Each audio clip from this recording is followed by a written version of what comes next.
And here to break down what's next and other major headlines from Washington, senior White House correspondent Kelly Wright and Nathan Gonzales, editor and publisher of Inside Elections. Great to have you both with us this evening. Kelly, to you first. So this push to release the Epstein Files is really months in the making. What is the White House saying about it tonight, and is the president still planning to give it his signature? Well, Jenna, good evening to you. So the president is planning to sign this bill, which of course would then open up the floodgates, if you will, for the Department of Justice to release all of the Epstein files within the next 30 days. And then people throughout the public can have an opportunity to read what's in those files. And basically, this really supports the MAGA base, which actually was ruffled, had its feathers ruffled when the president kept resisting releasing all of the files. They wanted it. This is something you have to remember, that the president campaigned on release the Epstein files, and many people within his administration, like Kash Patel, the FBI director, said that they would release the Epstein files, and then when it came time to do that, they didn't. And so the messaging that the White House gave slowed everything and slow-walked all of this and caused a lot of fodder for the Democrats to actually criticize the president, to say, what are you hiding? Well, the president maintains that he has done nothing wrong. In fact, the president has gone so far to say that some of the Democrats should be actually looked at in terms of their relationship with Jeffrey Epstein, like former President Bill Clinton and former Treasury Secretary Larry Summers. The president, by the way, has maintained not only not doing anything wrong, but actually kicking Jeffrey Epstein out of Mar-a-Lago because he believed that he was a creep and a pedophile.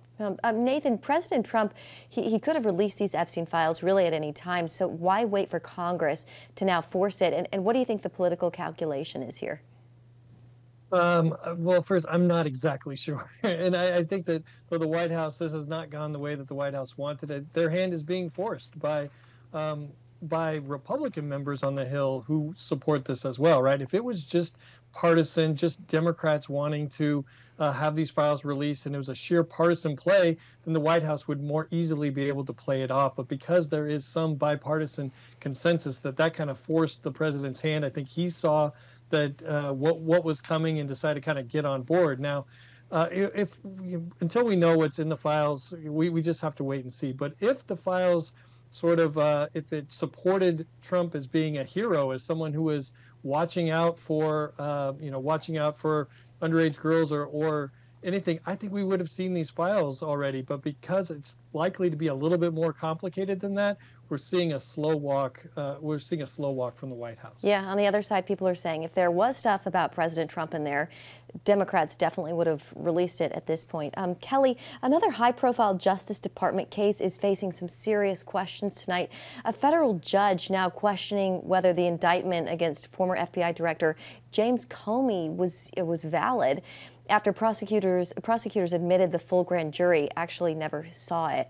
What is the White House saying about this tonight and how the case was handled? Well, listen, at this point, the White House has not publicly commented on the case. This is a matter for the Department of Justice to handle, and that's likely what the White House would refer this case to, and that's the Department of Justice. And just as you stated, a Department of Justice prosecutor did admit that they had a procedural error in this, and that the grand jury information that was so necessary for all of the grand jurors to see was only seen by the foreperson and one grand juror. So because of this procedural error, it could put the Comey case in a little bit of jeopardy. We'll wait and see exactly how all of this plays out. Yeah, Nathan, Comey says the indictment is politically motivated. How do you see this? Do you think this case is in serious legal trouble? Well, I mean, I think it was politically motivated. I mean, that doesn't mean that he didn't do anything wrong, but I think the president has been very clear in wanting to put his opponents or critics through what he feels like he went through. And so even if the case is botched and it doesn't even go to trial, I think part of what the White House wanted to do in terms of having opponents feel that pain, go through legal process, now they have to say that they were indicted. I think that it's already achieved some of the goal that they were trying to reach. Yeah, we'll see where this goes. We'll, of course, continue to follow it. Kelly, let's turn now to the growing relationship between the U.S. and Saudi Arabia. President Trump spoke today at the Saudi Investment Forum, a day after he hosted the Crown Prince at the White House. What do we know about these deepening ties, Kelly, and what does President Trump hope to accomplish here? Yeah, so Jenna, this event took place at the Kennedy Center, and the president was effusive yet again about his relationship with MBS, Mohammed bin Salman, who of course is the Crown Prince of Saudi Arabia. This has been a two-day relationship that they have shared with the world.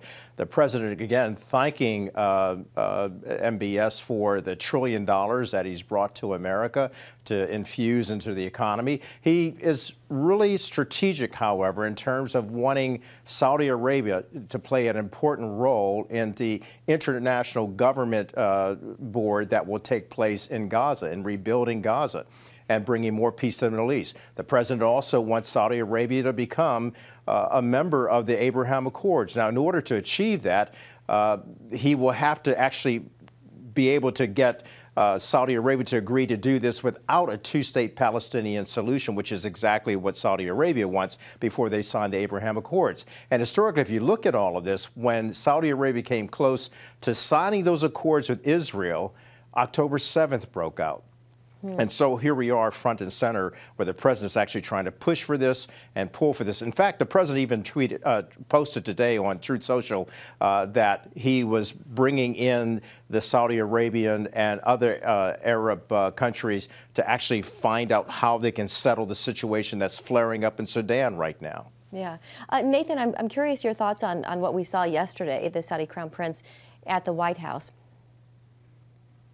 Well, admittedly, I think one of the things that stuck out to me was when the president was asked about the murder of a former Washington Post journalist. And in the previous Trump administration, the CIA said that the Crown Prince was involved in that incident. And here, lately now, the president is kind of taking a different stance about who knew what and when. And he said kind of, well, things happen.